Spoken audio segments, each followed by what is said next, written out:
ناظرین، اس وقت ہمارے ساتھ ہمارے مہمان ہیں جناب ڈاکٹر مظہر نواز بھٹی صاحب ہمارے ساتھ لائن پر موجود ہیں۔ اسی طرح توقیر حسین بخاری شاہ صاحب جو کہ ہمارے تھنک ٹینک ہے وہ بھی ہمارے ساتھ لائن پر موجود ہیں۔ ہم لوگ اس وقت آنے رہے، ریڈیو پر بھی آنے رہے ہیں اور ویڈیو پر بھی آنے رہے، تو ہم دونوں مہمانوں کو خوش آمدید کہتے ہیں، بلکہ تینوں مہمان ایک دوسرے کو خوش آمدید کہتے ہیں۔ ہم اس وقت ڈاکٹر صاحب جو ہیں وہ سعودی عربیہ کی فضاؤں سے، مدینہ کی فضاؤں سے ہمارے ساتھ موجود ہیں۔ ڈاکٹر صاحب، آپ اس مقدس جگہ پر بیٹھے ہوئے ہیں، سب سے پہلے آپ ہی سے شروع کریں گے اور آپ کو ویلکم بھی کرتے ہیں۔ حمد و نصلی علی رسول الکریم، اما بعد، اعوذ باللہ من الشیطان الرجیم۔ شکریہ راجہ صاحب، سلامت رہیں۔ اور جتنے بھی ہمارے ناظرین جو ہیں ہمیں کوپن ہینگن سے براہ راست دیکھ رہے ہیں، ہم ان کو مدینہ پاک کی پاک دھرتی سے آقا دو جہاں حضرت محمد مصطفیٰ صلی اللہ علیہ وآلہ وسلم کے شہر یثرب سے، المدینہ منورہ سے ان کو خوش آمدید کہتے ہیں۔ اور الحمدللہ مدینہ منورہ میں جو ہے اس وقت بہاریں ہی بہاریں ہیں، جو پوری دنیا سے ابھی چھٹیاں ہیں،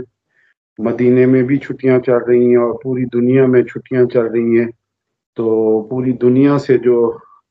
آقا دو جہاں حضرت محمد مصطفیٰ صلی اللہ علیہ وآلہ وسلم سے پیار کرنے والے جو ہیں وہ آپ صلی اللہ علیہ وسلم کے حضور آ کے باقاعدہ طور پر حاضری دے رہے ہیں، اور باقاعدہ طور پر وہ آ کے یہاں درود و سلام کے گلدستے جو ہیں وہ پیش کر رہے ہیں۔ وہ مسجد نبوی شریف میں درود و سلام آپ صلی اللہ علیہ وسلم کے روزے پر آ کر پیش کر رہے ہیں، اور مسجد قباء جہاں آپ صلی اللہ علیہ وسلم نے باقاعدہ طور پر فرمایا کہ جو ہی انسان جو ہے نماز فجر کے بعد جو ہے نماز فجر کی ادائیگی کرنے کے بعد آ کر یہاں 2 نفل ادا مسجد قباء میں پڑے گا تو اسے مقبول عمرے کا جو ہے وہ باقاعدہ ثواب ہوگا۔ تو آ کے مسجد قباء میں نوافل کی ادائیگی کر رہے ہیں، اور مسجد قبلتین میں آ کر وہاں نوافل کر رہے ہیں، جہاں جو ہے آپ صلی اللہ علیہ وسلم پر وحی نازل ہوئی اور قبلہ کا رخ جو ہے بیت اللہ مکہ مکرمہ کی طرف جو ہے تبدیل کیا گیا۔ وہ آپ صلی اللہ علیہ وسلم کے پیارے چچا سیدنا میر حمزہ رضی اللہ تعالیٰ عنہ، جو آپ صلی اللہ علیہ وسلم اپنے پیارے چچا حضرت میر حمزہ رضی اللہ تعالیٰ عنہ سے بہت محبت کرتے تھے، ان کے باقاعدہ طور پر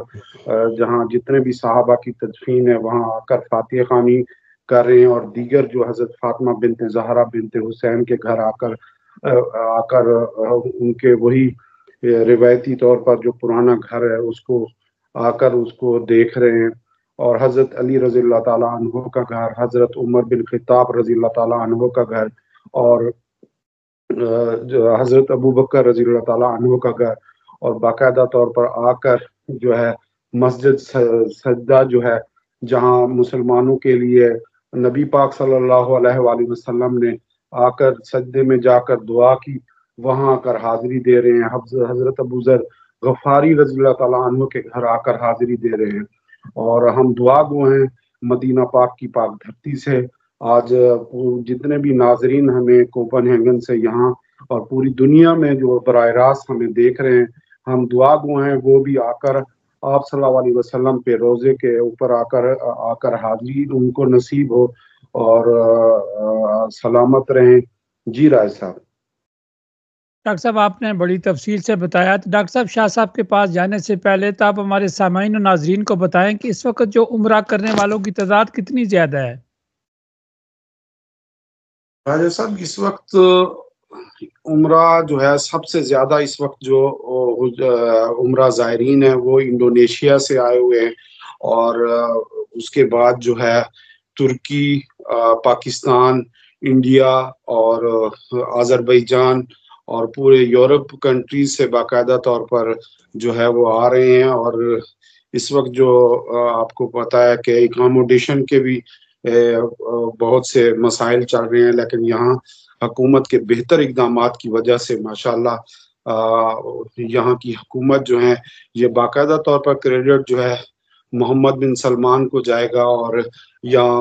منسٹری آف وزارت حج عمرہ کو جاتا ہے کہ انہوں نے ایک بہتر انداز میں پوری مکہ اور مدینہ میں جو مینجمنٹ ہے اور اس کو بڑے احسن طریقے سے جو ہے وہ سارے انجام دے رہے ہیں. اور آپ کو پتہ ہے لاکھوں کی تعداد میں عمرہ زائرین مکہ مدینہ، ان کی ٹرانسپورٹ کا، ان کے ویزے کا، ان کے عمرے کی طواف کا، اور ان کا باقاعدہ طور پر ریاض الجنہ میں مختلف ٹائمنگ، یہاں جو نسک ایپ ہے اس کے ذریعے آ کر ریاض الجنہ میں آ کر نماز نوافل ادا کریں اور باقاعدہ طور پر آپ صلی اللہ علیہ وسلم پر درود السلام کے گلدستے پیش کریں. جی رائے صاحب. بہت شکریہ ڈاکٹر صاحب. شاہ صاحب آپ نے بات سنی ڈاکٹر صاحب کی. ڈاکٹر صاحب اس وقت مدینہ کی فضاؤں میں ہمارے ساتھ براہ راست لائن پر موجود ہیں. تو محترم شاہ صاحب آپ کیا فرمائیں گے؟ بسم اللہ الرحمن الرحیم. مظہر بٹی صاحب نے، ڈاکٹر صاحب نے بڑی اچھی گفتگو کی. ہمیں وہاں پہ اپنی باتوں میں ہمیں وہاں پہ پہنچا دیا، اور ساری زیارتیں جو ہیں وہ ہمارے کانوں نے سن لی اور ہمارے دماغ نے اس کو اپنے اندر جو ہے وہ جمع کر لیا کہ فلانی بے شک جن لوگوں نے ابھی تک عمرہ نہیں کیا ان کے لیے یہ چیزیں بالکل نئی ہیں، اور ان کو شوق ہونا چاہیے کہ وہ وہاں پہ جائیں اور جا کے دیکھیں. میں ڈاکٹر صاحب سے یہ پوچھنا چاہتا ہوں کہ آج جو سیلاب آیا ہے مکہ کے اندر، جس میں بہت زیادہ تباہی پھیلی ہے، تو اس کے اندر کوئی ان کو کچھ پتہ ہوگا، کچھ علم ہوگا کہ کیا وہ حرم شریف میں آیا یا اس سے باہر آیا؟ کیونکہ جو یورپین نیوز نے خبر دی ہے اور جو انہوں نے سیلاب کی کیفیت بتائی ہے وہ بہت ہی ڈراؤنی قسم کی تھی. تو آپ کے پاس ڈاکٹر صاحب کیا کوئی خبر ہے اس قسم کی؟ سر میں آپ کو بخاری صاحب، حسن بخاری صاحب، میں آپ کو بتاتا چلوں کہ اس حوالے سے جو ہے یہاں کے جو حکومت ہے اس کے باقاعدہ طور پر بہتر اقدامات ہیں. اور یہ جو آپ ویڈیوز سوشل میڈیا پہ دیگر پہ چل رہے ہیں، کیونکہ آپ کو پتہ ہے آپ مدینہ منورہ جتنے بھی ہمارے ناظرین آئے ہوں گے تو وہاں بھی، اور مکہ مکرمہ میں آپ کو پتہ ہے وہاں پہاڑی سلسلہ ہے، اور وہاں جو بعض اوقات جو گھر ہیں وہ پہاڑوں کے اوپر موجود ہیں اور اونچی جگہوں پر موجود ہیں. آپ کو پتہ ہے جب اتنا شدید بارش ہو اور ڈھلوان سے جب پانی آئے تو وہ مختلف، آپ کو پتہ ہے پہاڑی سلسلہ ہے، پانی لگاتار وہاں آنے کی وجہ سے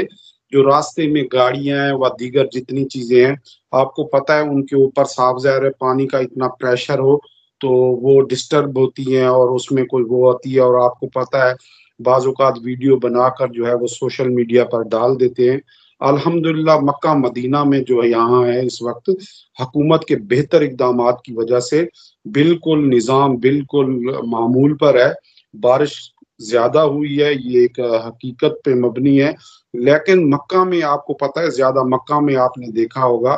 آپ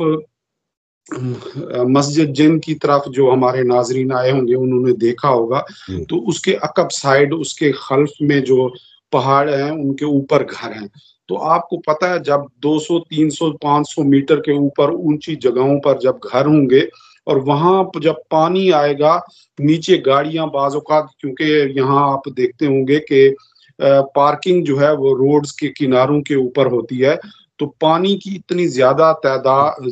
تعداد میں پانی جو ہی بہتا ہے تو وہ نہروں کی شکل اختیار کر جاتا ہے. تو اس کی وجہ سے جو ہے آپ نے دیکھا ہوگا کہ تھوڑا سا نقصان ہوا. لیکن آپ کو پتہ ہے یہاں حکومت کے بہتر اقدامات ہیں اور انہوں نے پہلے یہ ہوتا تھا کہ گاڑی کا یہاں فٹنس ٹیسٹ ہوتا ہے تو وہ فٹنس ٹیسٹ کرنے کے بعد جو ہے وہ یہاں انشورنس ہوتی ہے، لیکن اس بعض اوقات جو ہے لوگ انشورنس نہیں کرواتے تھے تو اس وجہ سے حکومت نے اس کو رسک کو کور کرنے کے لیے انہوں نے کہا ہے کسی کا فٹنس ٹیسٹ ہے یا نہیں ہے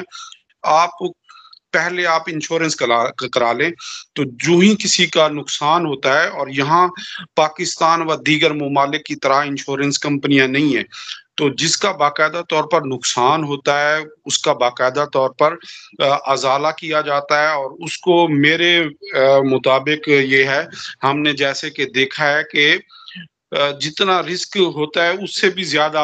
اس کو باقاعدہ کیش پیمنٹ دی جاتی ہے، پراپر چینل اس کے بینک اکاؤنٹ میں آتا ہے، اور وہ جا کے باقاعدہ طور پر اپنا کیش حاصل کر کے جہاں سے چاہے گاڑی کو کی جو ہے مینٹیننس ہے وہ کر سکتا ہے۔ اگر اس کا 60% 70% سے اوپر ہو نقصان تو وہ اس کو اس کی پیمنٹ جو ہے وہ ادا کی جاتی ہے۔ جی سر۔ جی بہت شکریہ، کیونکہ یہ ہمارے لیے بہت ضروری تھا، جو لوگ یورپ میں یا دنیا کے کسی دوسرے ممالک میں رہ رہے ہیں، یہ ہمارے لیے بہت ہی ضروری تھا، کیونکہ ہماری یورپ میں یہاں پہ ہر چیز کی انشورنس ہوتی ہے اور ہمیں ان چیزوں سے اویئرنیس نہیں تھی جو ابھی آپ نے دی ہے۔ ہم تو یہ سوچ رہے تھے کہ جو غریب آدمی ہے یا عام آدمی ہے جن کا اتنا نقصان ہوا ہے وہ کیسے سروائیو کریں گے، لیکن جو آپ نے بتایا کہ اس وقت گورنمنٹ نے جو حدیں لگائی ہیں، جو انشورنس پالیسیز وغیرہ بنائی ہیں، یہ بہت اچھی ہے اور بہت خوش آئندہ بات ہے۔ تو راجہ صاحب آپ کے حوالے آپ کیا پوچھنا چاہتے ہیں؟ راجہ صاحب آواز نہیں آ رہی۔ راجہ صاحب شاہ صاحب آپ کا بہت شکریہ، ڈاکٹر صاحب آپ کا بھی بہت شکریہ۔ ڈاکٹر صاحب یہ تو ہوگی معلومات جو آپ نے دی، جو عمرہ زائرین آتے ہیں اور آپ کے لیے بڑے معزز ہوتے ہیں، آپ کو بڑا موقع ملتا ہے یہ جگہ دیکھنے کا، بہت قریب سے دیکھنے کا جب یہ موقع ملتا ہے، اور اکثر آپ ہمارے ساتھ شیئر بھی کرتے رہتے ہیں۔ ڈاکٹر صاحب زیادہ تر جو ہمارے اپنے ملک کے ہیں، پاکستان کے لوگ یا یورپ کے لوگ زیادہ آتے ہیں یا پاکستان سے لوگ زیادہ آتے ہیں؟ ایک سوال میں ساتھ ابھی مجھے سوال آیا تو میں ڈاکٹر صاحب سے پوچھنا چاہتا ہوں۔ ایک جو ہمیں واچ کر رہے ہیں انہوں نے لکھا ہے کہ ڈاکٹر صاحب سے یہ سوال کریں کہ جو ابھی خبر چلی ہے کہ مدینہ میں پہلے آپ جب مسجد نبوی میں جاتے تھے تو آپ کو ایک ٹائم لینا پڑتا تھا، پھر اس کے ایک سال کے اگر آپ ایک سال کے بعد آپ جا کے دوبارہ زیارت کر سکتے تھے، لیکن انہوں نے یہ سوال پوچھا ہے کہ یہ جو ابھی خبر چلی ہے کہ اب انہوں نے اوپن کر دیا ہے کہ آپ اس کی دوبارہ زیارت کر سکتے ہیں کچھ دنوں کے بعد، کیا یہ سچی بات ہے؟ میں سر آپ کو یہ بتاتا چلوں کہ جہاں جو سہولیات میسر پہلے یہاں جو مقیم لوگ ہیں مدینہ منورہ میں، پاکستانی ہیں، انڈین ہیں، ترکش ہیں، ایران سے، اور پوری دنیا کے جو مسلمان ہیں وہ آپ صلی اللہ علیہ وسلم پر روزے کے اوپر حاضری دیتے تھے اور ریاض الجنہ میں نوافل ادا کرتے تھے۔ وہ ایک عام جو حجاج ہیں ان کی سہولت کے لیے یہاں کی حکومت نے جو ہے سال میں ایک دفعہ ان کو پرمٹ جاری کرتے تھے، تاکہ جتنا بھی ہو باہر سے آنے والوں کو موقع جو ہے وہ فراہم کیا جائے۔ اور اس کے بعد یہ ہے کہ جو ہی عمرہ زائرین باہر سے آتے ہیں وہ جس متعلقہ ایجنسی کے ذریعے وہ ویزا اپلائی کرتے ہیں تو وہ ایجنسی ان کو باقاعدہ طور پر ان کو پرمٹ بھی جاری کرتی ہے اور یہ باقاعدہ ان کی ذمہ داری ہوتی ہے۔ تو یہاں کے جو مقیم تھے ان کے لیے یہ مسئلہ تھا، لیکن ٹویٹر پہ اور دیگر پہ باقاعدہ طور پر جو یہ ارباب اختیار ہیں، وزارت حج عمرہ اور یہاں کی حکومت کو باقاعدہ طور پر بار بار سوشل میڈیا پہ ادھر ہو گیا تو انہوں نے یہاں کے مقیم جتنے بھی لوگ ہیں ان کے لیے یہ باقاعدہ طور پر آپ نے سوشل میڈیا پہ، الیکٹرانک میڈیا پہ، پرنٹ میڈیا پہ آپ نے دیکھا ہوگا کہ یہاں کی حکومت نے ان کو دوبارہ جو ہے اس کی بھی وہ جب بھی چاہیں گھنٹے 2 گھنٹے کے اندر وہ آ کر ریاض الجنہ میں نوافل کی ادائیگی کر سکتے ہیں اور آپ صلی اللہ علیہ وسلم کے روزے پر درود و سلام کے باقاعدہ طور پر گلدستے پیش کر سکتے ہیں۔ جی سر۔ جی راجہ صاحب۔ جی صاحب، شاہ صاحب بات کلیئر ہوگی؟ جی بالکل۔ شاہ صاحب آپ ڈاکٹر صاحب سے پوچھ لیں، ڈاکٹر صاحب سے پوچھیں کہ یہ جو آپ کے پاس ڈاکٹر صاحب بڑی خبریں آتی ہیں کہ میڈیا کے لوگ بہت زیادہ عمرہ کرنے آتے ہیں، میڈیا کے سورسز بھی دائرہ دوستوں کے ساتھ ملنا بھی پڑتا ہے، دوستوں کی خدمت بھی کرنی پڑتی ہے، دوستوں کے لیے ٹائم بھی نکالنا پڑتا ہے، تو ڈاکٹر صاحب یہ سارے میڈیا والوں نے کیوں اب جو ہے وہ سعودی عربیہ کو اپنا ہب بنا لیا ہے؟ یہ تو سر وہ کہتے ہیں نا کہ اللہ تعالی خدا اور یہ حکومت، یہ جو موجودہ حکومت ہے پاکستان کی، اس کو کریڈٹ جاتا ہے، اور وہ جو ہے اپنے جو ہم نوا ہوتے ہیں تو ان کو صاف ظاہر ہے وہ نوازتے ہیں اور وہ خوش ہیں۔ آپ کو پتا ہے کہ سابقہ حکومت میں بھی تھے تو اتنا وہ نہیں تھا، تو ابھی بھی جو لوگ ان کے زیادہ پیروکار ہیں، ان سے محبت کرنے والے ہیں، ان کی ہاں میں ہاں ملاتے ہیں، تو صاف ظاہر ہے آپ کو پتا ہے تو ان کا جو ہے ایک بہانہ ہی، اور نہیں تو دیگر ممالک میں نہیں تو ادھر وہ مکہ مکرمہ اور مدینہ منورہ آ رہے ہیں اور کوشش کرتے ہیں، ہمارے جتنے بھی دوست ہیں آئے، ہم ان کو ویلکم کرتے ہیں۔ وہ ہمارے تو مہمان نہیں ہیں، وہ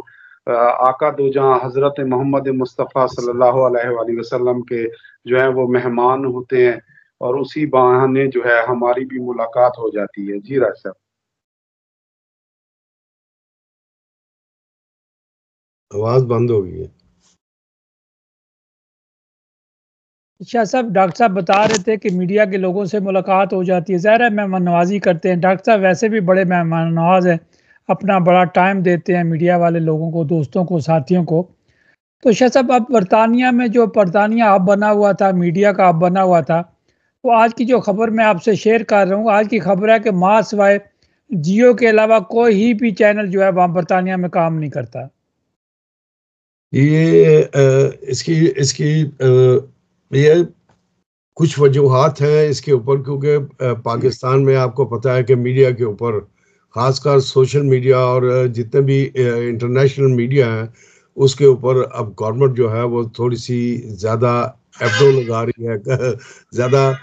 چیزیں ہو رہی ہیں۔ بہت زیادہ ایسے خبریں ہیں میرے پاس بھی کہ حکومت جو ہے، ٹھیک ہے وقت کی حکومت ہے، وہ جو کر رہے ہیں وہ کر رہا ہے، ان کا حق ہے، اور جب نئی حکومت آئے گی وہ نئی چیز چلی جائے گی۔ ہم تو صرف جو میڈیا کے لوگ ہیں، ہم لوگ یہ بات کرتے ہیں کہ ہمیں انفارمیشن چاہیے، ہم لوگوں کو انفارم کرتے ہیں۔ جیسے کہ ابھی آج میں پڑھ رہا تھا انٹرنیشنل میڈیا کے اوپر، جہاں پہلی دفعہ بھارت نے ایک خبر لگائی ہے، میں نے آپ کو اس کی کٹنگ بھیجی ہے اس میڈیا اخبار کی، کہ بھارت نے یہ لکھا ہے کہ پاکستان کو جیک پاٹ مل گیا ہے، وہ جو بینک کرپٹ کنٹری تھی اس کو خدا کی طرف سے جیک پاٹ مل گیا ہے۔ تو وہ جیک پاٹ کیا ہے کہ اٹک کے مقام پہ ان کو بہت زیادہ دریائے سندھ میں سونا دستیاب ہوا ہے، جو کہ جس کا بہاؤ جو ہے وہ سیلاب کی وجہ سے یا کہاں سے وہ ہمالیہ کی پہاڑیوں سے، کسی نہ کسی پہاڑیوں سے اتر کے آ رہا ہے۔ اور اس میں کوئی دو رائے نہیں کہ جب ایوب خان زندہ تھا، اور اس وقت وہ، ہم لوگ تو خیر 10-11 سال اس وقت ہماری عمر تھی، لیکن اس وقت جو تھے وادی دیر کے جو تھے اپنا پرنس کا، وہ کرنل تھا ایک آرمی کا ریٹائرڈ، اور اس کے بعد پرنس اورنگزیب جو سوات وغیرہ کے تھے، تو اس وقت وہاں پہ سونے کی باقاعدہ دریافت ہوئی تھی، اور یہ کہا گیا تھا کہ یہاں پہ بے شمار سونا ہے۔ اسی طریقے سے جیسے پاکستان کے سمندروں میں اور پاکستان ایون آپ کے پٹوار میں اتنا تیل، اتنا گیس ہے، لیکن شاہ صاحب اس سونے کا، گیس کا کیا فائدہ ہے؟ جہاں سے بھی نکلے فائدہ تو عوام کو ملنا چاہیے۔ میں رکھنا ہے کسی نہ کسی صورت میں، کوئی بھی آئے وہ یہی کہتے ہیں کہ بھائی ان قوموں کو، اب آپ دیکھ لیں ہمارے ڈنمارک شاہ صاحب، ہم میڈیا کی بات کر رہے تھے، ڈاکٹر صاحب کے پاس چلتے ہیں۔ ڈاکٹر صاحب، یہ جو سیٹھوں نے میڈیا بنایا ہوا ہے اور جگہ جگہ جو ہے وہ مائک پکڑا دیے گئے ہیں، مائک لوگو پکڑا دیے گئے ہیں، اور یہ سیٹھوں نے اور کاروباری لوگوں نے اپنا ایک ٹول استعمال کر لیا گیا ہے، اور اس کے پیچھے جا کر دیکھا جائے تو سب سرمایہ دار ہوتے ہیں۔ مجھے جو آج خبر مل رہی تھی کہ ARY بھی جو ہے وہ بند ہے، جو ہے وہ انگلینڈ میں یا مانچسٹر میں، یہ برطانیہ کی بات کر رہا ہوں۔ تو ڈاکٹر صاحب، یہ فری لانسر جو کام کرتے ہیں، بیچارے بڑی محنت کرتے ہیں، فلمیں بناتے ہیں، کوریج کرتے ہیں، لیٹسٹ جو ہے وہ نیوز دیتے ہیں، اور ان کو صرف ایک مائک ملتا ہے، اور اس کے بعد وہ منتیں کرتے رہتے ہیں، سر میری خبر لگی ہے یا میری خبر ابھی تک نہیں لگی۔ اور اب جو ہے وہ بہت سارے میڈیا جو کلب بھی بنتے جا رہے ہیں، مجھے نہیں پتہ چلتا کہ یہ اب کمپنیاں بنیں گی یا میڈیا کا تحفظ ہوگا۔ تو ڈاکٹر صاحب، ہمیں تو ہر پوری قوم کا تحفظ کرنا چاہیے۔ میڈیا تو ایک ہوتا ہے معاشرے کی ایک آنکھ ہوتا ہے، چوتھا پلر ہے طاقت کا۔ تو میں سمجھتا ہوں کہ میڈیا کو جو ہے وہ پازیٹیو کردار ادا کرنا چاہیے، نہ کہ پیسے کے پیچھے بھاگنا چاہیے۔ صاحب آپ نے بالکل صحیح فرمایا ہے کہ میں ہمیشہ پاکستان جاتا ہوں، گزشتہ ادوار میں بھی حکومتیں ہم نے دیکھی، لیکن اس دفعہ جو ہم نے دیکھا،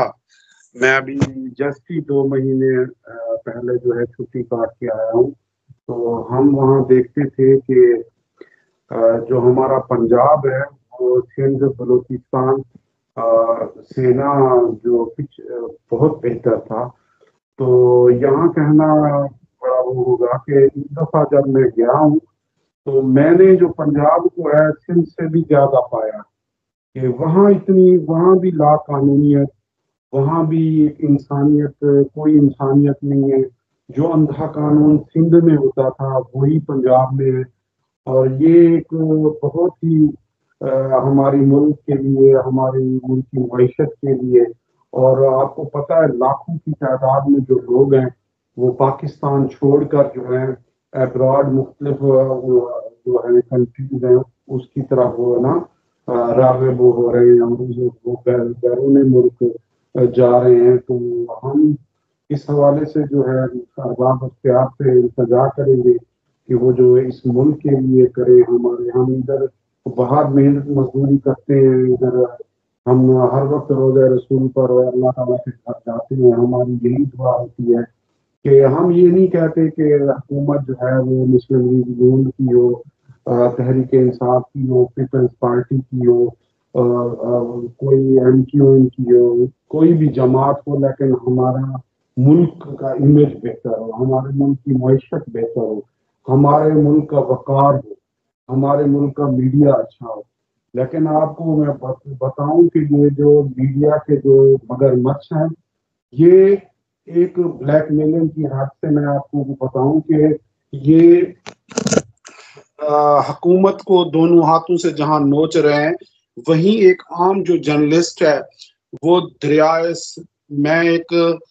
5 دریاؤں کے سنگم جو ہے، میرا گھر جو ہے 5 دریاؤں کے سنگم کے نزدیک واقع ہے، اور جو ضلع رحیم یار خان ہے وہ سندھ پنجاب کا جو ہے وہ بارڈر ہے، اور وہاں کچا آپریشن آپ نے سنا ہوگا، کچا آپریشن وہاں جاری ہے۔ تو آپ کو پتا ہے کہ اس کچا آپریشن میں اگر آج کوئی ارباب، ہمارے چیف آف آرمی سٹاف، ہمارے آرمی چیف صاحب، صدر صاحب، اور پاکستان کے جو وزیر اعظم میاں محمد شہباز شریف ہیں، آج ایمانداری سے وہ کر کے باقاعدہ طور پر جوڈیشل کمیشن بنائیں۔ آپ دیکھیں کہ کچا آپریشن پر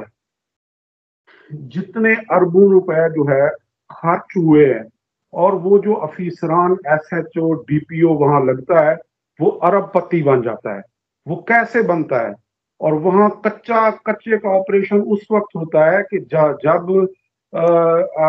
وہاں گندم جو ہے وہ پک جاتی ہے، وہ گندم کہاں جاتی ہے، کون لے جاتا ہے اس کو، اور وہاں کا آپ کو پتہ ہے کسی پرنٹ میڈیا یا الیکٹرونک میڈیا کی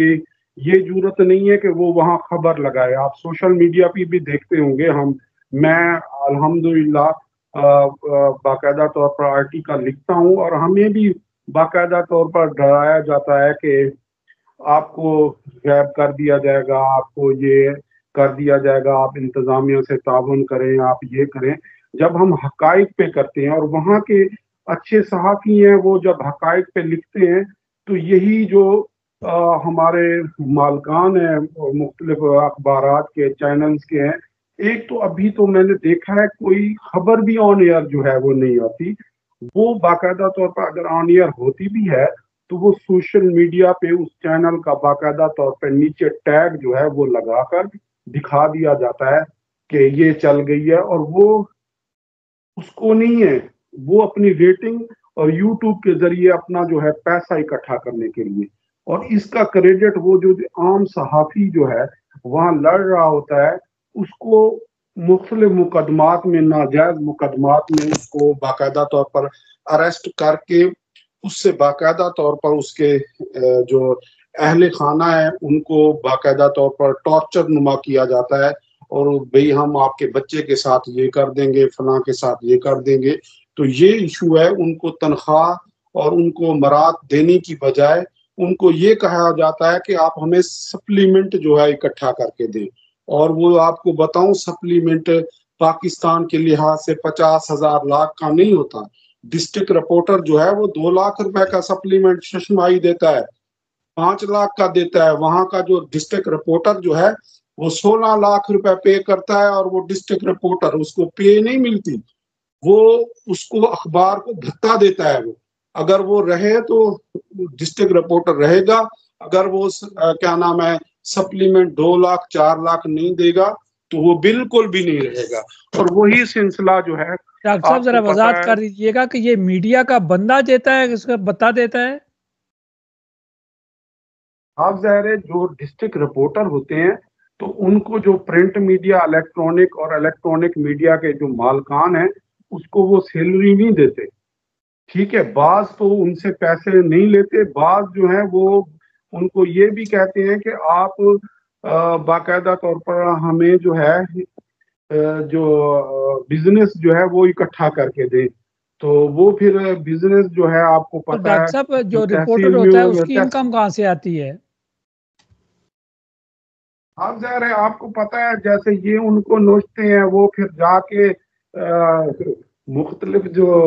افیسران، کرپٹ افیسران ہوتے ہیں، ان کی جیب جو گرم کیے ہوتے ہیں، وہ آپ کو پتا ہے جب ایک روڈ بنتی ہے اس میں اوور سیئر کا الگ حصہ ہوتا ہے، ایکسین کا الگ حصہ ہوتا ہے، ہمارے ایم پی اے کا الگ پرسنٹ ہوتا ہے، ایم این اے کا الگ پرسنٹ ہوتا ہے، جس سے ان کے دفاتر چلتے ہیں۔ اور اسی طرح سے تھانے جو ہیں ہمارے چل رہے ہیں، وہاں جو تھانہ چلانے کے لیے آپ کو پتا ہے کہ ایک تھانے دار جو ہے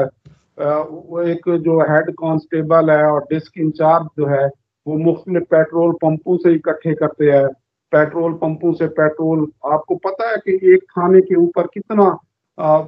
حکومت جو ہے پیٹرول اس کو دیتی ہے یا ڈیزل دیتی ہے۔ وہ باقاعدہ طور پر اپنے ایریے میں موجود جو پیٹرول پمپ ہیں ان سے پیٹرول کی مد میں وصول کرتے ہیں، پھر یا مختلف ناجائز مقدمات جو ہیں وہ درج کر کے کرتے ہیں۔ تو پہلے پھر بھی کوئی صحافی جو ایک عام جو صحافی تحصیل کا تھا، یونین کونسل کا تھا، وہ باقاعدہ طور پر کوشش کرتا تھا کہ وہ کر رہے۔ اب تو میں نے اس دفعہ دیکھا ہے ان کو بھی غائب کر دیا گیا، اور آپ نے دیکھا ہوگا سندھ میں کتنے نوجوان صحافیوں کو مار دیا گیا۔ اور ہمارا جو پرنٹ میڈیا اور الیکٹرونک میڈیا ہے جن سے وہ لوگ تقریباً 10 سال سے ہیں، وہ ان کی خبر تک نہیں لگانے دیتے، کیونکہ جو ہمارے آقا ہیں اس وقت وہ کہتے ہیں کہ خبر نشر نہیں ہونی چاہیے۔ خبر نشر ہوگی تو حکومت پہ اس بات آئے گی، ہم نہیں تو جو ہیومن رائٹس کی جو تنظیمیں ہیں وہ پوچھیں گی۔ اور یہی سلسلہ ہے راج صاحب۔ ابھی آپ وہ کہ اگر ہم شاہ صاحب آپ نے ڈاکٹر صاحب کی بات سنی تو اپنا شاہ صاحب یہ جو پارٹیز کے لیڈرز ہوتے ہیں، یہ پارلیمنٹ میں جو ممبران بیٹھے ہوتے ہیں، جو وزراء بیٹھے ہوتے ہیں، جن کے لیے مارے دنیا میں اوورسیز پھرتے ہیں کہ ہمارا لیڈر آ گیا یا ہمارا قائد آ گیا، تو یہ تو اب لیڈر نہیں ہے، سارے قائد ہیں۔ وہ جو عالم دین ہے وہ بھی اب قائد بن چکے ہیں۔ تو شاہ صاحب پھر عوام بیچاری مظلوم کدھر جائے جب کہ لیڈر ہی سارا کچھ کر رہے ہیں؟ ڈاکٹر صاحب نے کچے کے ڈاکوؤں کا ذکر کیا تو میں نے کچے کے علاقے کو دیکھا ہوا ہے۔ میں رات کو وہاں سے سفر کر کے بھی رات کو 12 بجے لوگوں نے کہا شاہ جی آپ کیسے وہاں سے گزر آئے ہیں، تو میں نے کہا اللہ لے آیا۔ تو میں جانتا ہوں اب ہمارے پاس مسئلہ یہ ہے کہ ڈاکٹر صاحب نے وہ دکھتی راگ پہ ہاتھ رکھ دیا ہے۔ پہلے لوگ جو ہوتے تھے قتل کرتے تھے، مفرور ہو جاتے تھے، ڈاکو بنتے تھے، تو وہ علاقہ غیر میں چلے جاتے تھے،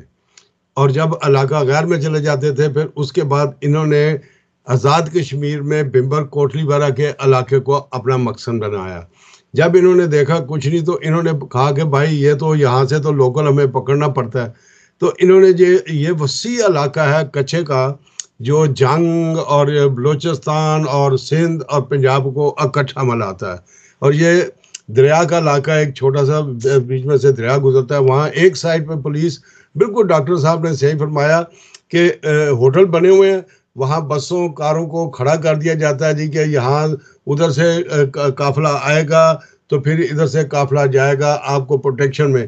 اور آپ وہاں پہ اگر 1 روپے کی چیز ہے تو وہاں پہ آپ 50 روپے کی وہ چیز کھا رہے ہیں. تو وہ جو پیسے ہیں جیسے انہوں نے سب کچھ بتایا وہاں پہ اکٹھے ہو رہے ہیں سب کچھ.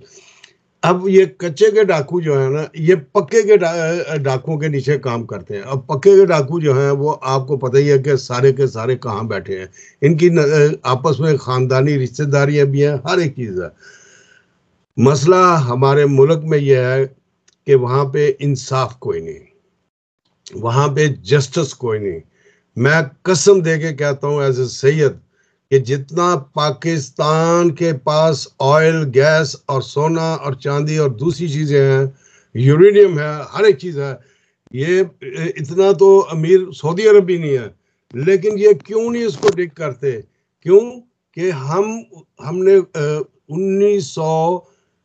1955 سے ہم نے توق پہنا ہوا ہے گلے میں.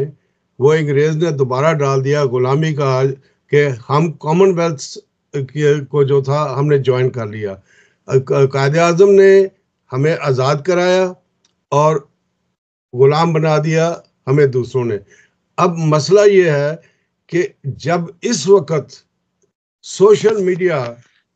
اور اخباریں جو ہیں پاکستان کی وہ یہ شور مچا رہی ہیں کہ قائد اعظم نے استغفر اللہ قائد اعظم نے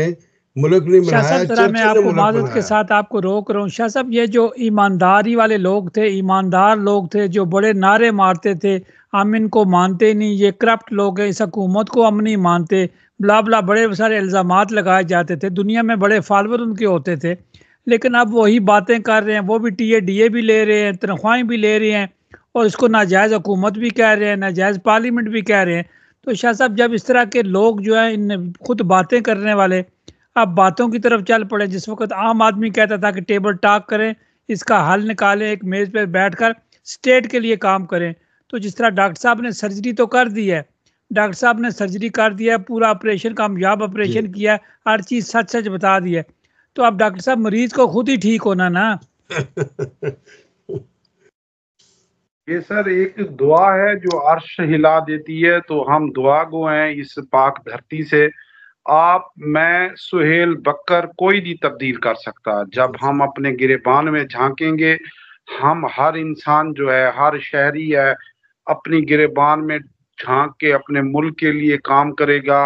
اور یہ کہے گا کہ میں نے اپنے مفاد کے لیے کچھ نہیں کرنا, میں نے اپنے ملک کی معیشت کے لیے, ہم نے اپنے آباء و اجداد جنہوں نے بہت قربانیاں دے کے یہ ملک جو ہے پاکستان حاصل کیا ہے, ہم جب یہ سمجھ کر کے ہم اپنے ملک کے لیے کاوش کریں گے تو کچے کے ڈاکو کیا کوئی بھی ہمارا مقابلہ نہیں کر سکے گا. آپ یہ دیکھیں کہ ضلع رحیم یار خان میں آپ ابھی آڈٹ کروائیں کہ وہاں جو ڈی پی او لگا ہے, پہلے وہ ایک موٹر سائیکل کے اوپر چڑھ کے آتا تھا تو وہ اربوں پتی بن کے ہو کے جاتا ہے. بھی آپ وہ کچے کے ڈاکو جو ہیں وہ کہتے ہیں کہ جتنا خرچہ آپ جو ٹینکوں پہ اور دیگر اسلحے پہ کر رہے ہیں, اگر وہی ڈاکو کو دے کے دیا جاتا وہ بھی کہتے کہ ہم, اور آپ کو پتہ ہے ان کو ڈاکو جو ہے بنانے والا کون ہے؟ کوئی اپنی ماں کے پیٹ سے ڈاکو بن کے نہیں آتا, یہ حالات وہ کرواتے ہیں. آپ یقین کریں کہ ہماری جو وہ پولیس ہے, پولیس کے سارے لوگ بھی برے نہیں ہیں, بہت اچھے لوگ ہیں, بہت ایماندار لوگ ہیں. میں آپ کو کہتا ہوں کہ ایسے بھی لوگ ہیں جیسے 5 انگلیاں برابر نہیں ہیں, ویسے ایسے اچھے اچھے ہمارے لوگ بھی پولیس میں ہیں. لیکن آپ کو پتہ ہے ایک تالاب میں گندی مچھلی سارے تالاب کو وہ جو ہے وہ خراب کر دیتی ہے. ان کی وجہ سے جو ہے ایک پولیس کا جو ہے, اور پہلے صرف سندھ پولیس کو اس کو برا کہا جاتا تھا, اب سیم پاکستان میں وہی پوزیشن جا رہی ہے. حالانکہ آپ نے دیکھا ہوگا ڈاکٹر کہ صاحب سندھ کتنے کو تو بلاول ضلع بھٹو دے رحیمیان دیا, کے پنجاب کو مریم نواز صاحبہ دے دی, سرحد کو جو ہے وہ گنڈا پور صاحب دے دیے, کابل لوگ تو ہم نے سب جگہ دے دیے ہیں. تو وہی میں راجہ صاحب آپ کو بتا رہا ہوں کہ جب ہم لوگ اپنے ملک کی بہتری کے لیے وہ کچھ کریں گے تو کچھ ہوگا, نہیں تو اللہ ہی حافظ ہے. ہم دعا گو ہیں کہ اللہ تعالیٰ ہمارے ملک کے لیے بہتر کرے, ہمارے ملک کی بہتری ہو. یہ جو ہے پاکستان ہے ایک وہ ملک ہے جہاں آپ دیکھیں گلگت میں جائیں، خیبر پختونخوا میں جائیں آپ، وہاں مختلف جو کیا نام ہے اس خیبر پختونخوا کے جو علاقے ہیں، مری میں جائیں آپ، گلگت ایک جنت ہے، اور آپ کو پتہ ہے پوری دنیا میں ایسی جگہیں نہیں ہیں، ٹھیک ہے؟ تو ہم وہاں اس کو پرموٹ کرنے کی بجائے ہم جو ہے زیادہ جو ہمارا فوکس یہ ہے کہ ہماری کرسی کیوں چلی جائے۔ ہمارے سیاستدانوں کا مقصد ہے کہ ہم نے اپنی جو ہے کرسی کے گرد گھومنا ہے، اس کو بچانا ہے، تو ہم کرسی ہوگی تو ہم ہوں گے، نہیں تو کہاں ہیں؟ نہیں تو ہم لوٹ کے جہاں ہم لندن چلے جائیں گے، یا لوٹ کے ہم جو ہے ابراڈ کنٹریز میں چلے جائیں گے۔ جو ہمارے خلاف جو حق میں بولے گا وہ ہمارا چمچہ ہوگا، اور جو ہمارے خلاف بولے گا وہ سلاخوں کے اندر ہوگا، اور جو ہے حقائق پہ بات کرے گا، یا اس کو آپ کو پتہ ہے اس کا کیا حال کیا جا سکتا ہے۔ اس وقت جو حقائق پہ مبنی جو بندے باتیں کرتے تھے وہ اس وقت ملک سے باہر ہیں، آپ کو پتہ ہے وہ ملک سے باہر ہیں، اور وہ بھی آپ کو یہ پتہ ہے کہ بعض اوقات کوئی بھی صحافی ہے اس کو اپنی حد میں رہ کے بات کرنا چاہیے، کسی کی ذاتیات پہ جو ہے وہ نہیں جانا چاہیے۔ ہمارا بھی فوکس کسی کی ذاتیات پہ نہیں ہے، ہمارا مقصد صرف ہے ہمارا ملک بہتر ہو، ہماری معیشت بہتر ہو، ہمارا جو سرمایہ ہے وہ ہمارا ملک ہے، ہماری پاک فوج ہے، ہمارا جو سیکیورٹی ایجنسیز ہیں، وہ کتنے لوگ ہیں جنہوں نے، جو آپ کو پتہ ہے جانوں کے نذرانے، پولیس، پنجاب پولیس ہو گئی، سندھ پولیس ہو گئی، اور ماؤں کے نوجوان آپ نے دیکھا ہوگا ابھی ضلع رحیم یار خان سے 20 سے زیادہ نوجوان جو ہے ان کو باقاعدہ طور پر وہ شہید ہو گئے، وہ بھی کسی کی ماں کے جگر کے ٹکڑے تھے، ان کے بھی بچے تھے، ان کی بھی بیٹیاں ہیں، وہ یتیم ہو گئی ہیں، اور حکومت نے ان کے ساتھ کوآپریٹ کیا، اور پھر بھی ہماری حکومت سے التجا ہے کہ ان کے جو نوجوان، اور وہ جو نوجوان تھے 25 سال 20 سال اس کے نیئر اباؤٹ تھے، اور وہ نئے بھرتی ہوئے تھے، ان کو انہوں نے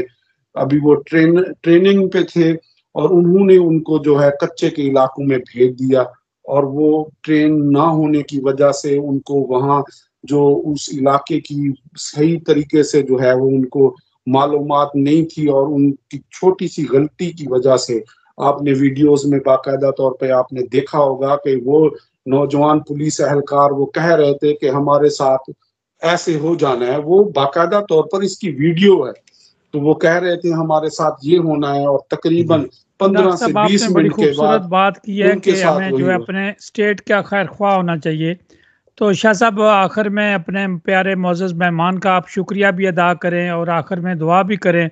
دعا تو ڈاکٹر صاحب نے کرنی ہے کیونکہ اس مقدس جگہ بیٹھے ہیں، چونکہ آپ سید ہیں، تو شاہ صاحب یہ آپ کو جو ہے نہیں، ہم ہم ان کو آپ کو موقع خیر دیں گے، التجا کر رہے ہیں۔ ہم ان کو موقع دیں گے، کیونکہ امت رسول ہونا بہت بڑی بات ہے، ہم تو اولاد رسول ہیں،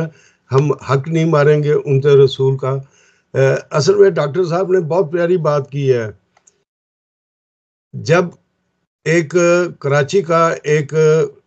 بندہ جس کو کڈنیپ کیا گیا تھا، کچھے کے علاقے میں رکھا گیا، اس سے میری ٹیلی فونکلی بات ہوئی، کیونکہ اس کے گھر والے مجھ سے دعا کراتے تھے، تو وہ جب ریلیز ہو کے گیا تو اس نے مجھے یہ بتایا کہ حیرانگی کی بات ہے شاہ صاحب، ان کے پاس باقاعدہ انٹرنیٹ تھا، ڈاکوؤں کے پاس کچے میں باقاعدہ موبائل کے اوپر وہ نیٹ استعمال کر رہے تھے۔ آپ دیکھیں کہ ہمارے شہروں میں، ہمارے گاؤں میں نہیں ملتا۔ آپ رحیم یار خان کی بات کر رہے ہیں، میں جہاں تو میری فیملی وہاں رہتی ہے، قریب کزن رہتے ہیں، وہاں پہ تھوڑا سا باہر نکل جائیں تو انٹرنیٹ کام نہیں کرتا۔ کچے میں ڈاکوؤں کے پاس انٹرنیٹ اور ہر چیز کی فیسلٹی، تو گورنمنٹ ان کو پہلے ہی بتا دیتی تھی کہ بھائی آج ہم ریڈ کرنے کے لیے آ رہے ہیں، آپ اپنا اپنا کام کر لیں، جو چاندے کے رہ جاتے ہیں وہ مرنے کے لیے رہ جاتے ہیں، شاہ باقی صاحب گورنمنٹ بتا دیتی تھی یا سیاستدان بتا دیتے تھے؟ جو بھی بتاتا ہے، پکے کے ڈاکو جو ہے وہ کچے کے ڈاکو کو شیر جو لیتے ہیں تو وہ کر دیتے ہیں۔ ملک میں چلیں ہمیں ٹائم اجازت نہیں دے رہا، تو میں چلیں آپ کی بات بھی مان لیتے ہیں۔ اور میں تو ڈاکٹر صاحب سے یہ کہوں گا کہ ڈاکٹر صاحب آپ نے بہت اچھی باتیں کی، محب وطن ہیں ہم، زندگی کا ہمیں پتہ نہیں ہے، ہمارے پڑھی لکھی قوم، آج بھی ہماری پڑھی لکھی قوم، خواہ وہ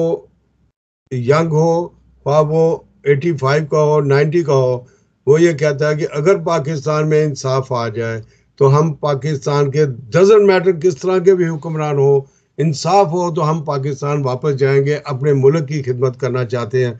یورپ میں یا باہر کے ملکوں میں رہ کے ہم لوگ تنگ آ گئے ہیں، لیکن کب انصاف ہوگا، کب وہاں کے لوگوں کو اس چیز پہ ہم اکٹھا کر سکیں گے، یہ تو اللہ بہتر جانتا ہے۔ لیکن اللہ یہ کہتا ہے کہ آپ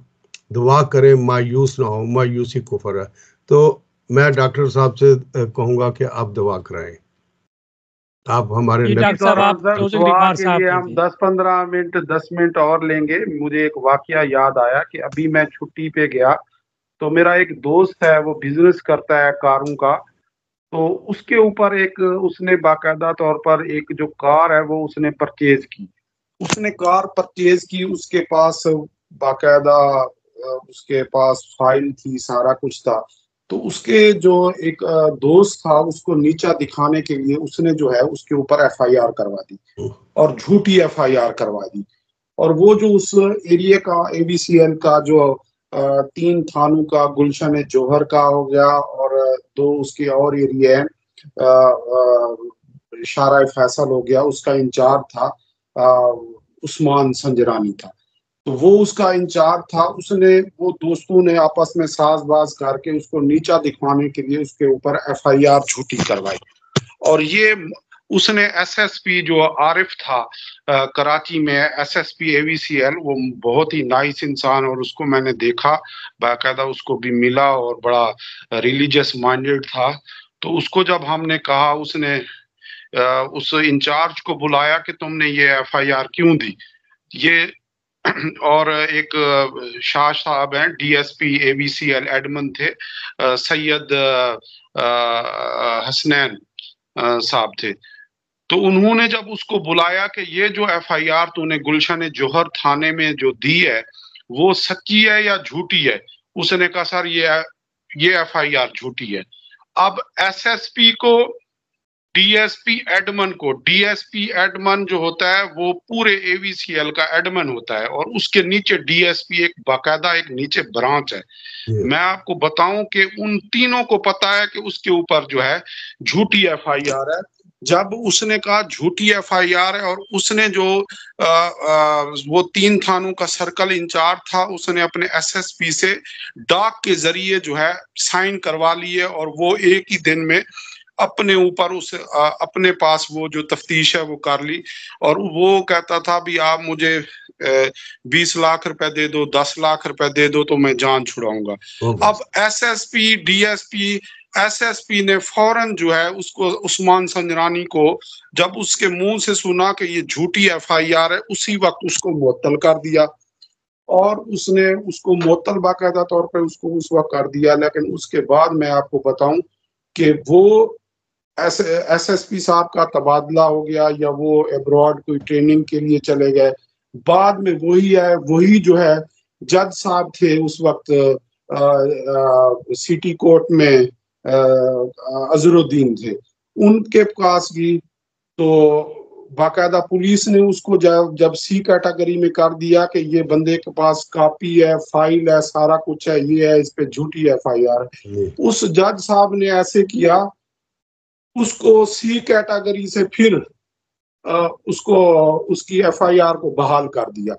جبکہ پولیس نے باقاعدہ پورے کمنٹس میں لکھ کے دیا کہ یہ جھوٹی ایف آئی آر ہے۔ اور ابھی تک کچھ دن پہلے بھی مجھے اس دوست کی کال آئی، ایاز احمد اس کا نام تھا، کہ ابھی میں ویسے خوار ہو رہا ہوں، اور وہ اے وی سی ایل کا عثمان سنجرانی جو ہے وہ بحال ہو گیا ہے، اس کو بلاول ہاؤس نے بحال کر دیا ہے، اور وہ جو ابھی پھر جو ہے وہ شارع فیصل پہ آ رہا ہے، اور ابھی بھی اسی کے پاس تفتیش ہے۔ تو جب ہمارے ملک، یہ میں ابھی چھٹی کاٹ کے آیا ہوں، میں 15 دن کراچی میں رہا ہوں، میرا اس دوست سے کوئی لینا دینا نہیں، صرف اس کی ہیلپ۔ اور یہ جو انوالومنٹ تھی، کچھ ہمارے ایک اپر میڈیا کے اپر لیول لوگوں کے بھی علم میں تھی، اور سب کو پتا ہے کہ اتنا ظلم ایک انسان کے ساتھ ہوا ہے۔ اب اس کی 22 لاکھ روپے کی اس بندے کی گاڑی تھی، تو ابھی تک اس کے 12 لاکھ خرچ ہو گئے۔ تو یہ میں اس کو کہہ کے آیا تھا اس کو کہ یار یہ تمہارے اس وقت پیسے مکمل ہو جائیں گے جب تمہارے 22 لاکھ پورے ہو جائیں گے، تو پھر تمہارے یہ قانون جو ہے شاید حرکت میں آ جائے، وہ بھی تمہاری قسمت۔ یہ ہمارے پاکستان کا حال ہے، اور ہم دعا گو ہیں کہ اللہ تعالیٰ بلاول ہاؤس کو بھی ہدایت دے، ہماری پنجاب پولیس کو بھی ہدایت دے، اور ہمارے ملک میں ابھی بھی وہ کنٹینیو ہے وہ کیس جو ہے۔ اور ابھی بھی میں چیلنج سے کہتا ہوں کہ جو بندے کے اوپر غلط ایف آئی آر کی، آپ ایس ایس پی کو رو عارف کو بلائیں، ڈی ایس پی جو ہے ایڈمن ہے اس کو بلائیں، انہوں نے باقاعدہ طور پر پھر تفتیش جو ہے سید نوید شاہ صاحب تھے ان کو دی، انہوں نے اس کو بے گناہ کیا، لیکن ہماری جوڈیشری کے جج صاحب نے اس کو دوبارہ جو ہے سی کیٹیگری کو ختم کر کے اس ایف آئی آر کو بحال کر دیا، اور وہ جو مدعی ہے ابھی تک جو ہے اس کی جو ہے وہ ایڑیاں رگڑ رہا ہے، اور اس کو انصاف میسر نہیں ہے۔ تو یہ سچویشن ہے سر ہمارے ملک۔ تو ڈاکٹر صاحب پھر تو میڈیا کو زندہ باد کہنا چاہیے۔ بس یہی ہے سر، ہم دعا گو ہیں۔ ابھی بخاری صاحب کہہ رہے ہیں ہم مدینہ پاک کی پاک دھرتی سے ہم دعا گو ہیں کہ اللہ تعالیٰ ہمارے ملک کے لیے بہتری کرے، ہمارے ملک کی معیشت بہتر ہو، ہمارے پاک فوج کے نوجوان جو اس وقت سرحدوں پہ ہیں، اتنی آپ کہتے ہیں کہ وہ چلچلاتی دھوپ ہو یا دور جدید میں آپ دیکھ رہے ہیں اتنی سرد راتیں، کٹھن راتیں، سردی ہے، وہ ایک سولی کے اوپر کھڑے ہو کر ہماری جو ہے وہ ہماری سرحدوں کی حفاظت کر رہے ہیں، اور سب پانچوں انگلیاں برابر نہیں ہیں، ہمارے سپاہی ہیں وہ بھی ماؤں کے جگر کے ٹکڑے ہیں۔ میں آپ کو بتاؤں کہ وہ اپنی جانوں کے نذرانے دے رہے ہیں، آپ ہر دوسرے تیسرے دن دیکھ رہے ہیں۔ ہم دعا گو ہیں کہ ان کی ماؤں کی، ان کی بہنوں کی، ان کے بچوں کی اللہ تعالیٰ جو ہے وہ غائبی مدد وہ کرے۔ اور میں التجا کروں گا ہمارے آرمی چیف صاحب سے، ہمارے وزیر اعظم صاحب سے، صدر صاحب سے کہ ہم یہاں آپ لوگوں کے لیے دعا گو ہیں۔ ہم یہ نہیں چاہتے کہ فلاں حکومت ہو، ہم کہتے ہیں آپ سب جماعتیں جو ہیں وہ اکٹھے ہو کے اس ملک کے لیے کچھ کریں، اس ملک کی معیشت کے لیے کچھ کریں، اس کی بہتری کے لیے کچھ کریں، تاکہ ہم بھی دیگر ترقی یافتہ جو ممالک ہیں ان کے برابر آ کر ہمارے جو ملک کا رخ ہو وہ تبدیل ہو، ہمارے پاکستان کا نام روشن ہو۔ یہی ہماری ادھر اس پاک دھرتی سے دعا ہے۔ اللہ تعالیٰ ہر مسلمان جو ہے اس وقت جو ہمارے جو ناظرین ہیں جو ہمیں سن رہے ہیں، اللہ تعالیٰ ان کو جلد از جلد مدینہ پاک بلائے، آقا دو جہاں کے گھر بلائے، اللہ تعالیٰ اپنے گھر بلائے، اور جو ہمارے جتنے بھی